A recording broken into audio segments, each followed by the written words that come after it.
22 de marzo, quinta semana del tiempo de Cuaresma. Del Tratado de San Fulgencio de Ruspe, obispo, sobre la fe a Pedro.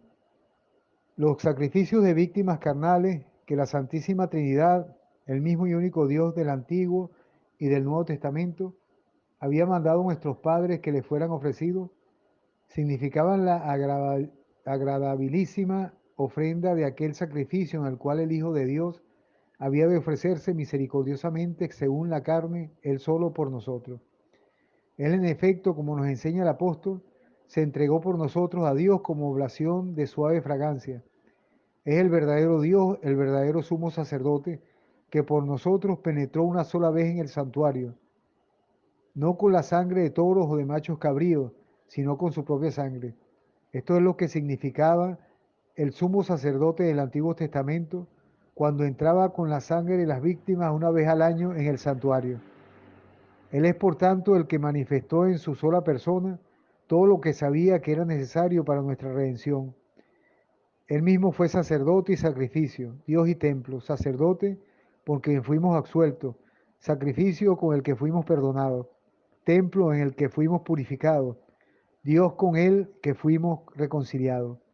Pero él fue sacerdote, sacrificio y templo solo en su condición de Dios unido a la naturaleza de siervo, no en su condición divina sola, porque bajo este aspecto todo es común con el Padre y el Espíritu Santo. Debemos pues retener firmemente y sin asomo de duda que el mismo Hijo único de Dios, la palabra hecha carne, se ofreció por nosotros a Dios en oblación y sacrificio de agradable olor. El mismo al que junto con el Padre y el Espíritu Santo, los patriarcas, profetas y sacerdotes del Antiguo Testamento sacrificaban animales, el mismo al que ahora en el Nuevo Testamento, junto con el Padre y el Espíritu, con los que un solo Dios, la Santa Iglesia Católica, no cesa de ofrecerle en la fe y la caridad por todo el orbe de la tierra el sacrificio de pan y vino. Aquellas víctimas carnales significaban la carne de Cristo, que Él, libre de pecado, había de ofrecer por nuestros pecados, y la sangre que para el perdón de ellos había de derramar, pero en este sacrificio se halla la acción de gracias y el memorial de la carne de Cristo, que Él ofreció por nosotros y de la sangre que el mismo Dios derramó por nosotros, acerca de lo cual dice San Pablo en los Hechos de los Apóstoles: tened cuidado de vosotros y del rebaño que el Espíritu Santo os ha encargado, como pastores de la iglesia de Dios que Él adquirió con la sangre de su Hijo.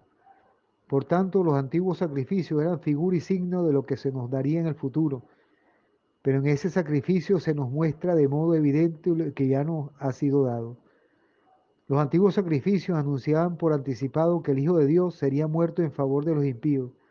pero en este sacrificio se anuncia ya realizada esta muerte, como lo atestigua el apóstol al decir: cuando estábamos nosotros todavía sumidos en la impotencia del pecado, murió Cristo por los pecadores, en el tiempo prefijado por el Padre, y añade: siendo enemigos hemos sido reconciliados con Dios por la muerte de su Hijo. El Tratado de San Fulgencio de Ruspe, obispo, sobre la fe a Pedro.